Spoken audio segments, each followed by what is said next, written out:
Dear all, thank you very much for participating to this webinar. As you know, this is part of a series of webinars organized by Work Package 4 of the ERICA project in order to stimulate the possibility of running a clinical trial within ERN healthcare provider. This is obviously open also to all the players in the field of rare disease, and in order to provide an opportunity for patients to have new therapeutic strategies and the possibility to be treated according to their needs. Today's webinar will be given by Dr. Armando Magrelli from the Italian Institute of Health and Vice Chair of the COMP at EMA. And the title will be Definition of an Orphan Drug by the EMA. Thank you again for participating. So welcome to all. This is an overview of the European Orphan Regulation and how the European Medicine Agency define let's say assess the orphan medicinal products. As you know, as you already mentioned, the Orphan Regulation was established in 1999 by the European Commission and the European Parliament. And actually, the Orphan Regulation established criteria for defining the orphan medicinal products, a committee who is entitled to evaluate these criteria, the procedures, and also the incentives, without which actually it's very difficult to develop medicine for rare disease. And this was one of the main actions of the European Commission with regard to rare disease. Also, the regulation, the 141 of the 2000, also has been implemented and clarified and, let's say, better defined in some aspects with other communication from the Commission and also with other legislative act that you can see below. But all in all, the Orphan Regulation established a set of criteria, which are the so-called designation criteria, which entitle you to access incentives.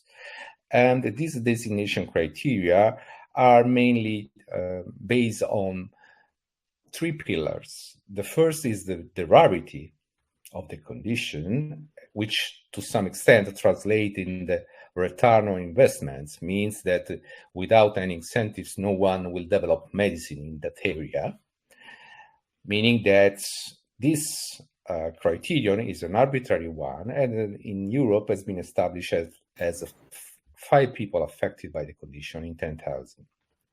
And this gives you also the size of the number of possible or putative patients affected in the EU, which is roughly to 250,000 people. The other criterion is the seriousness of the medical condition, which is defined as a life-threatening condition or a chronically debilitating condition. And the last criterion also established that if there are already satisfactory methods for that condition, the applicants should establish that the new products will be of significant benefit. And we will see in a while what does it mean. Among the other incentives given by the Orphan Regulation, we have incentives which are meant to be given before the authorization of the medicinal product and after the authorization of the medicinal product. So before, we have a fee reduction or exemption for the fee, for administrative fee with regard to the regulatory dossier and all the other steps during the evaluation. And after the marketing authorization, we have the incentives of the 10-year marketing exclusivity, plus 2 years if also it's developed for a pediatric indication. So actually this protection, which lasts 10 years, protects against similar products which have structure or mechanism of action similar to the product authorized. Obviously, this market exclusivity can be broken via 3 derogation. One is the sponsor consent, so the marketing authorization holder can give the consent to third parties, or the lack of supply, and also in case is established the clinical superiority of the new products versus the protected one. And also other incentives are the access to the protocol assistance, reduction of the fee for the protocol assistant, and also the community marketing authorization. So all the orphans medicine are authorized centrally. And we will see in a while what does it mean. If we look at the regulatory landscape along the life cycle of a medicinal product, you can see that from the molecular discovery along the non-clinical data till the 3 phases of the clinical development, there are possibility to interact early with the regulatory bodies in order to understand what is needed for the authorization, and also in order to understand what is the minimum requirement. As you can see in the box below, you can see that the scientific advice or protocol assistance given for any medicine, but also for orphan, can be given along all the life cycle of the medicine, while the orphan drug designation in the yellow box usually is given when there are some evidence in supporting the use of the medicine, roughly and typically around the non-clinical phase, when there are some, let's say, good evidence or proof of concept in which the product could work in that condition.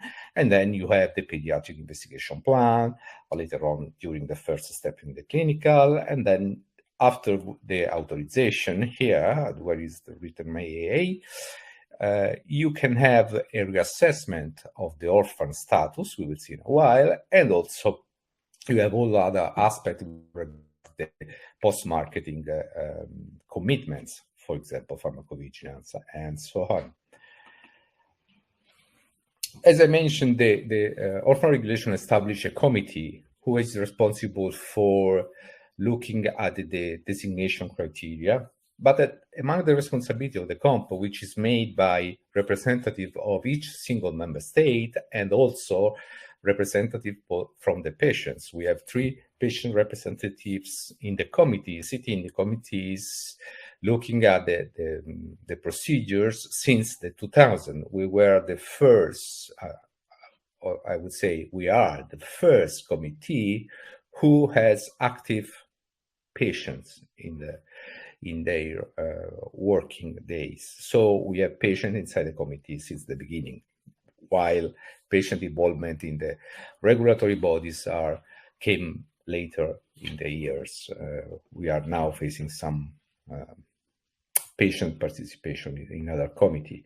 But among the comp responsibility, we have the responsibility to assess the criteria, which are the first part in which the criteria are evaluated. We have the assistance to the Commission with all the international aspects regarding the rare disease. We also have the responsibility of assisting in performing, writing, and also suggesting guidelines, scientific guidelines. Also, we have an advisory role for giving to the Commission policy with regard to orphan rare disease, policy action, and also the COMP, the marketing authorization, have the responsibility to reassess the criteria of the designation for granting the final incentives, so the 10-year market exclusivity. And also the COMP actively contributes to the protocol assistance and the scientific advice based on the significant benefit criterion that we will see in a while. If we look at the timetable of how long does it take the decision from the committee for giving or not an orphan designation? Here it depicted how it works. Usually you have the first interaction from the sponsor and the European Medicine Agency, in which there are a pre-submission meeting. After that, the procedures, the applicants submit the dossier is validated, and from the validation, it starts to count the procedures. So if you look in the lower part of the slide, you can see that at day 30, you have an information meeting in which all the dossier is submitted to the comp, and the comp coordinator evaluated the dossier, and usually at day 60, there is a discussion around the aspect of the procedures with regard to the criterion that I mentioned before. And in case the committee considers that this data, that the data presented, are sufficient to fulfill all the criteria, then we can directly go to the comp opinion, which is transmitted to the European Commission for the final adoption. In case there are lacking element or doubt or other question, then the comp could raise a list of questions to the sponsor, to the company, and invite the company to attend the month after the comp to explain and try to provide the data missing. And again, at day 90, the comp will finally decide on the application and will send his opinion to the European Commission.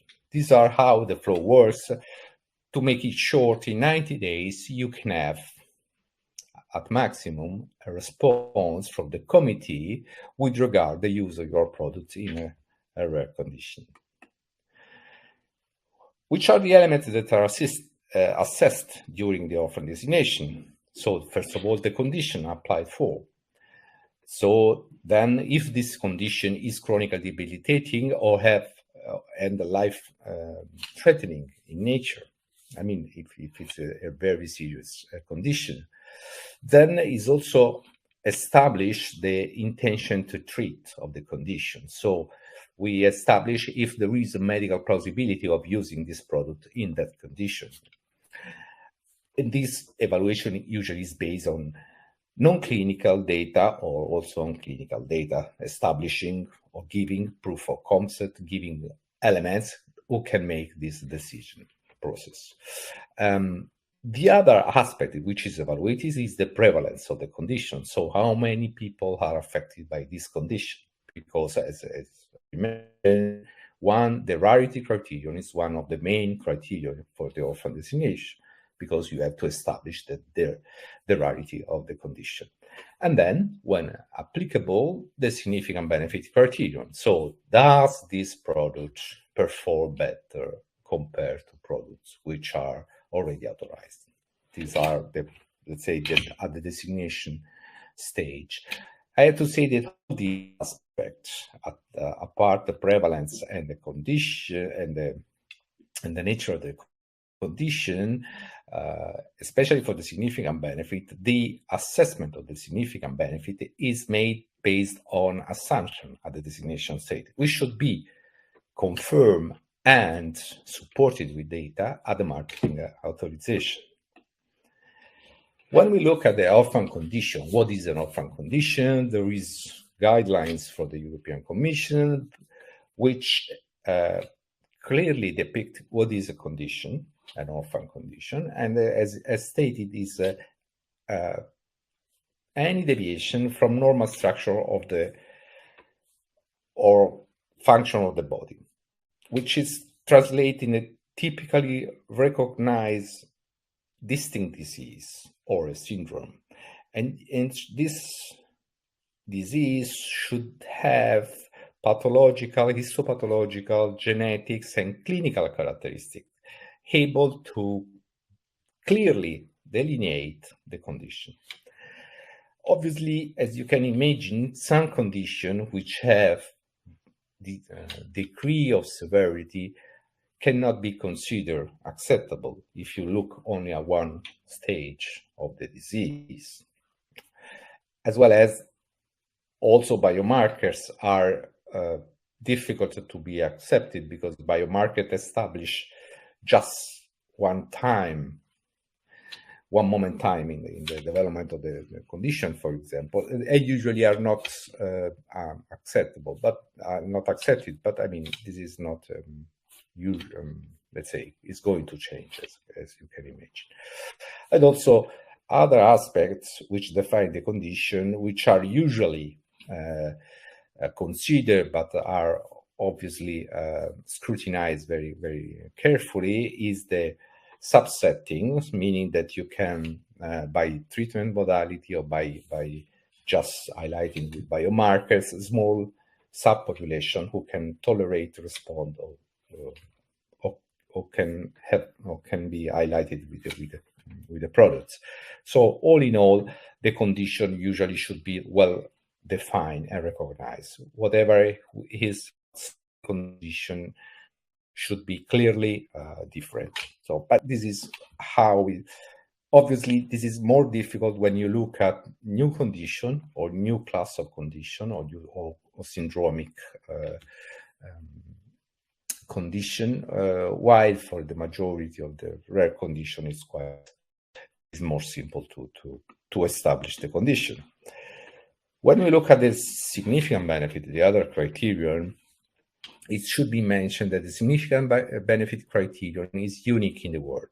So only in Europe we have this significant benefit. While we have other legislation with regard to how to develop incentives for medicine for rare disease established in the US, before Europe, in Japan, Australia, Canada, and so on.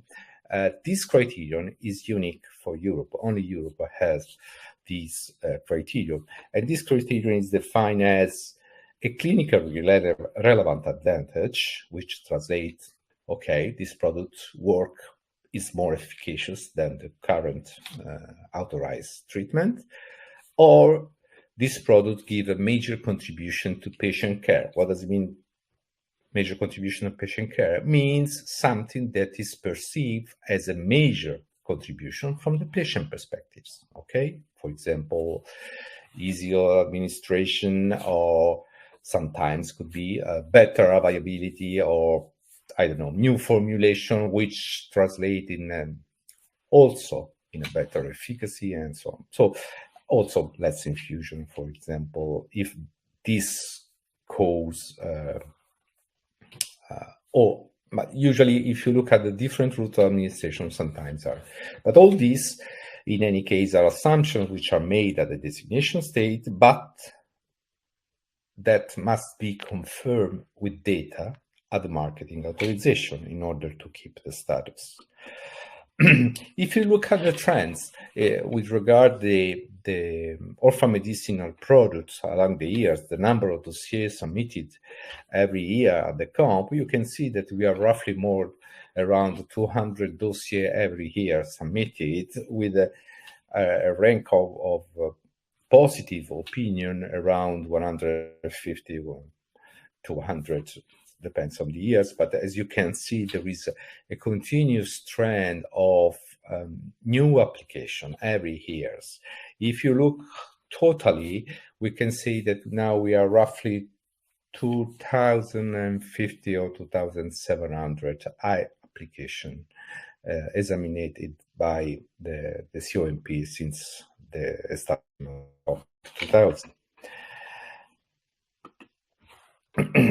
Also, the number of protocol assistants, as you may remember, the orphan designation give you also the possibility to use the protocol assistants for free in the majority of the case, in which during the protocol assistant you can ask questions with regard to the quality, the safety, the efficacy, the clinical, the non-clinical, all the aspects of your development that are in need of having advice from the regulatory body can be asked.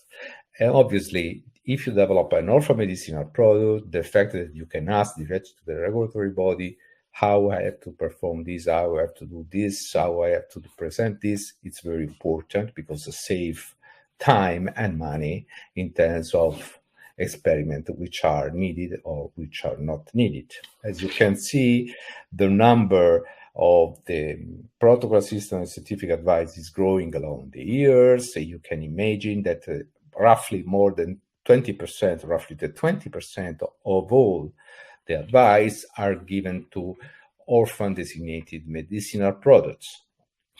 And among the other part, the scientific advice and follow-up requests, which usually are not for orphan products, are also mentioning products which are not yet in the orphan, let's say, in the orphan setting, just because they decide to present afterwards the orphan designation.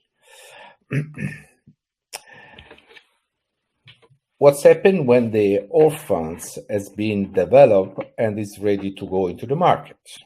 As you may know, the same quality, safe, efficacy standards as for the common medicine are expected for the orphan medicinal products. As I mentioned before, the authorization is a centralized one, and the authorization is within the condition. So the final indication for the product should be inside the condition designated at the starting of the procedures.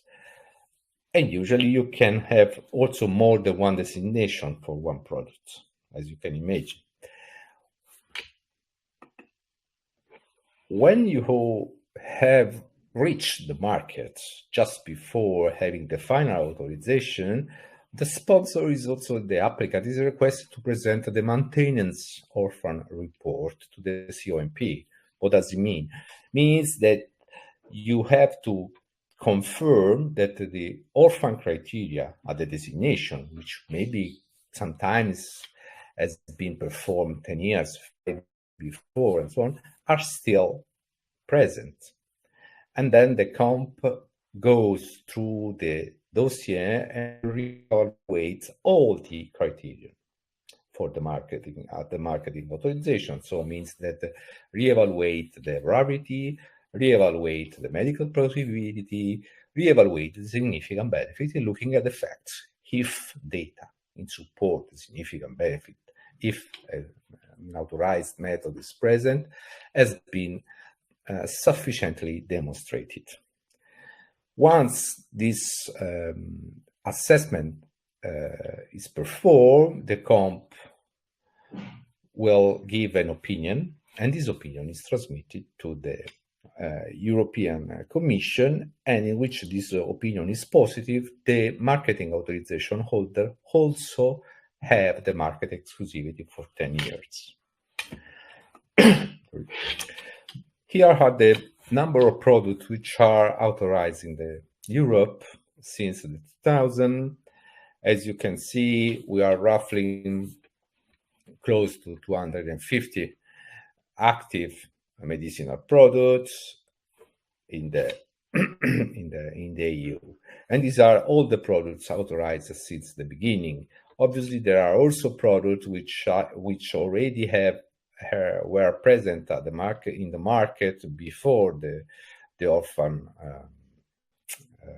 regulation, but which are not counted. But we can say that the orphan regulation was able to produce in these 20 years roughly 250 medicine. If we look at the type of medicine authorized along this year, you can see that the congenital and genetic disorder have the most number of products, as well as the the neoplasm category. And also what is important here to highlight is that the number of biologicals, chemicals in blue are chemicals products, in light blue are biological products, and then we also have gene therapy products and cell therapy and so on. So here it's also showing us that there are a lot of products which are high technological products which are in the field of the orphan setting. So new therapies are usually approaching the field of the rare disease quite commonly, more than in the other non-rare disease. Within the mandate of the COMP, also of the EMA, with regard to the orphan regulation, there are also a set of responsibility from the COMP in order to proper communicate the regulation, and also to communicate the incentives given by the regulation, and also how to foster the research of rare disease. We, in the orphan, in the EMA website, there are a lot of information. If you can easily search information or ask for question and answer. There are documents for guidance. There are the minutes from the COMP, which are the monthly, based on monthly basis. There are written all the decision and the principle of the decision adopted by the COMP during the month before.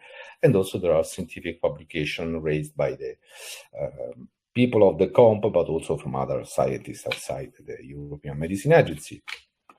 And also one of the aspects which have been implemented along this year is the so-called orphan maintenance assessment report, which is more or less the EPAR for orphan, if you want, is how the orphan status has been assessed by the COMP, and this assessment is made directly on the EMA website. So you can find in the EMA website this OMAR, which is connected to the EPAR of the medicine, but this is what the COMP decide with regard to the orphan criterion for this medicine. Also, among the activity that the COMP usually is performing, there is also a large part of activity with regard to the liaison with the international bodies. And so we have monthly, also quarterly, but we have a lot of interaction with many other regulatory bodies. We have interaction with FDA with regard to the orphan designation. We have meeting with Health Canada, Japan, and also all these overall, if we can summarize, we have analyzed with the other health authority more than 150 topics in the rare disease cluster. So how you assess this in your population, how we did it in Europe, how you do it in the US, and so on and so forth. This is just to give you the idea, the number of topics discussing in roughly 5 years of this one. So there is an active interaction with all the other regulatory bodies around the world. To conclude, also to make more general the discussion, I want to give you some take-home message with regard to the orphan regulation and how EMA is able to, let's say, to interact with all the stakeholders.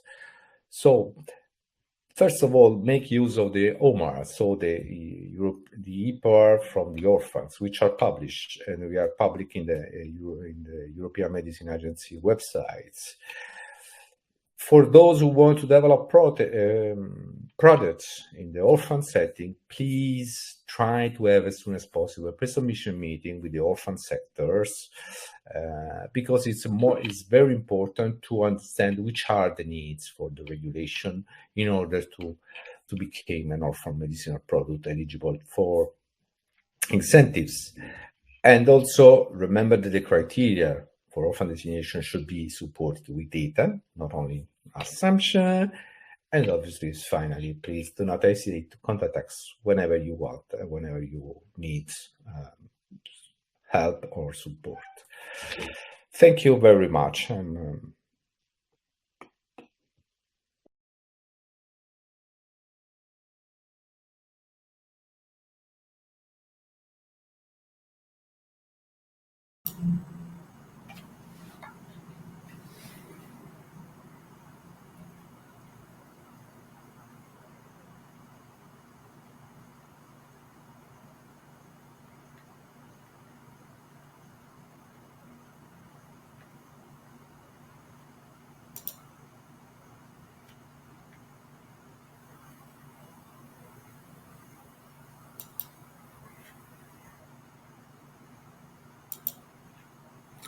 Okay. I already, morning all, and good afternoon. I already received a question from Francesca Gurioli. I don't know if you can hear me well. I hope so. Actually, the question regards if there is a system or a platform for submitting an orphan designation request. Yes, there is. We have a platform called IRIS, easily accessible from the sponsor, in which you can online provide all the data. But as I mentioned during the presentation, the best way to go is first to contact the Orphan Office of the European Medicine Agency. You can find the reference in the EMA website. Just to have a pre-submission meeting in which you describe which kind of orphan designation you want to apply for, which are your data, and they will guide you through the system, and they will help you with regard to data needed, and also with regard which elements are needed in case you are not yet fully perform all the evidence needed. But actually it's quite simple and quite fast process. So you just drop a message to the Orphan Office, you will be contacted, and then you will have a TC with the Orphan Office, and then they will guide you through the submission.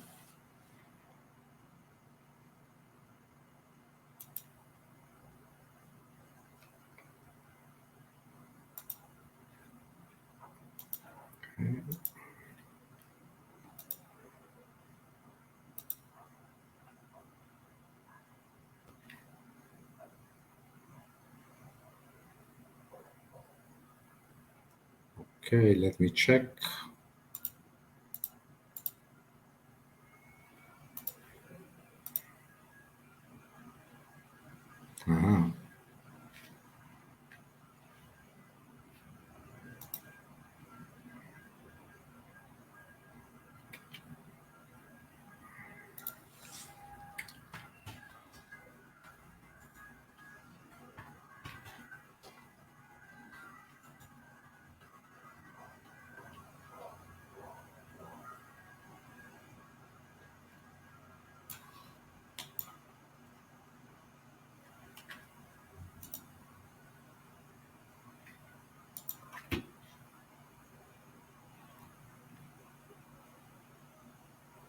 Oh, okay.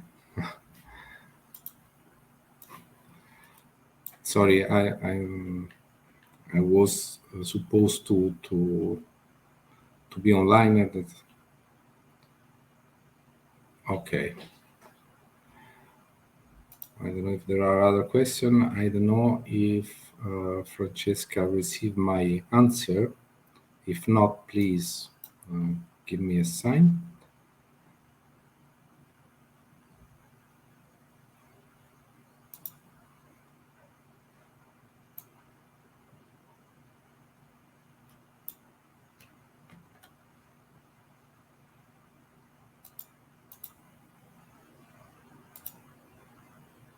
Okay, you're welcome.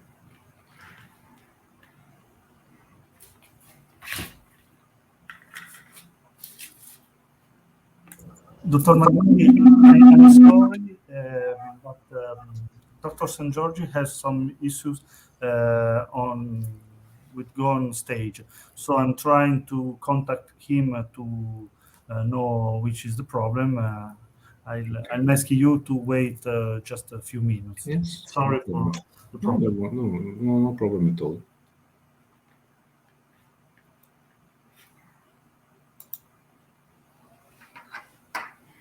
Just to tell to the audience that actually what I described during my presentation is going to change in the near future. Actually, we don't know when, but the regulation is under revision by the European Commission and will be also out for public consultation.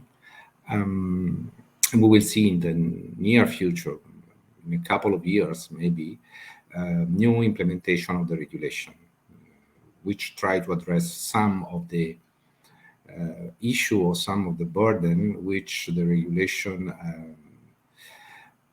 has due to the fact that actually is in force since 2000. So 22 years of regulation are quite a long time. And so we need to be in line with what is the scientific knowledge and process and advanced. So that's why the regulation now is under revision together with the pediatric regulation, just for information.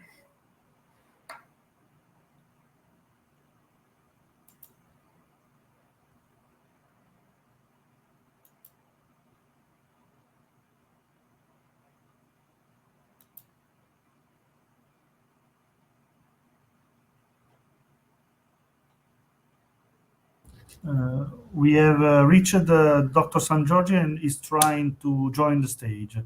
Just a few minutes, I hope. Okay. In the meantime, if it's okay, I can answer to another question that I received. A couple of questions, actually. One is from Serena Corsini, who asking who are the members of the COMP.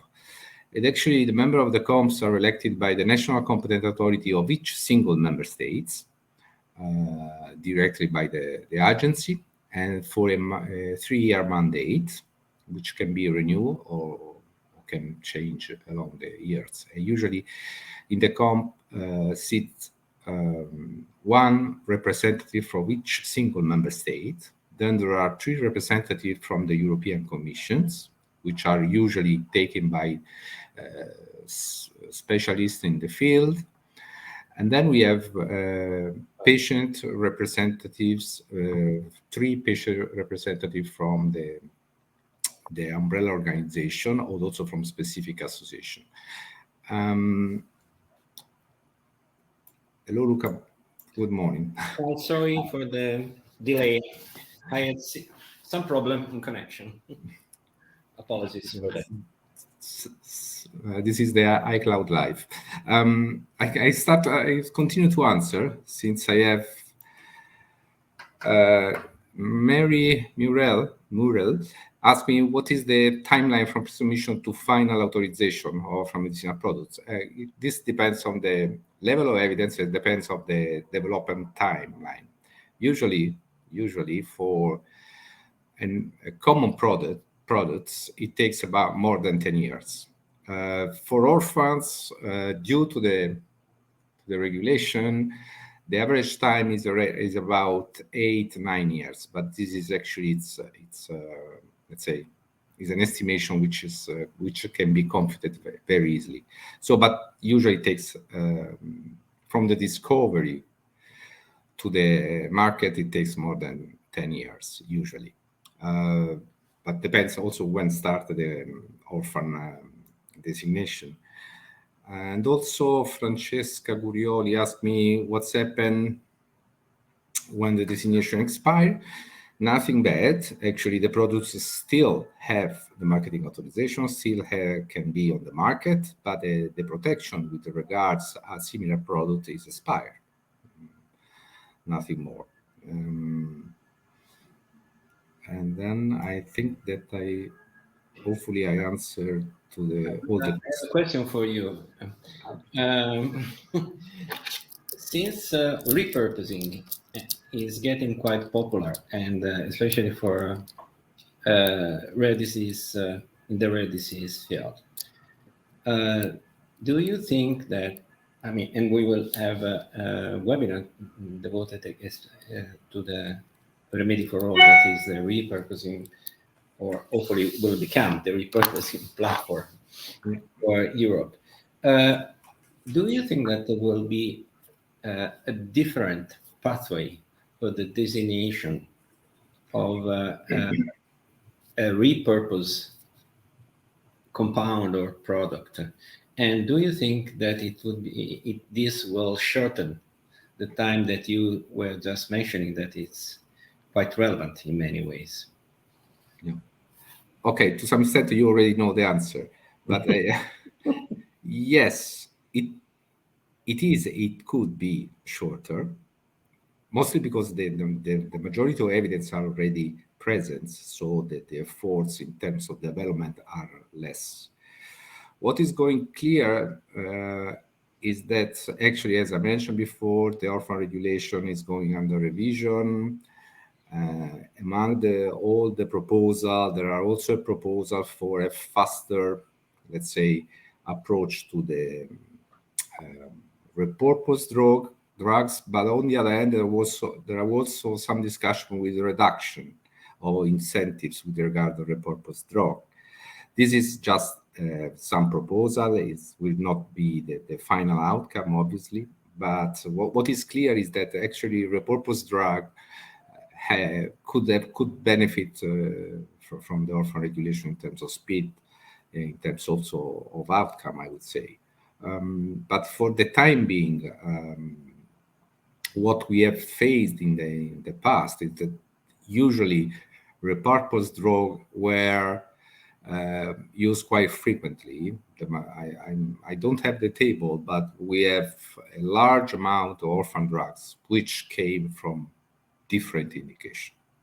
And actually, this is the way. I mean, usually you use your knowledge for trying to establish or try to enlarge your indication, and sometimes falls into the orphan or into the rare disease, I would say. Yes, but this is a good field, actually.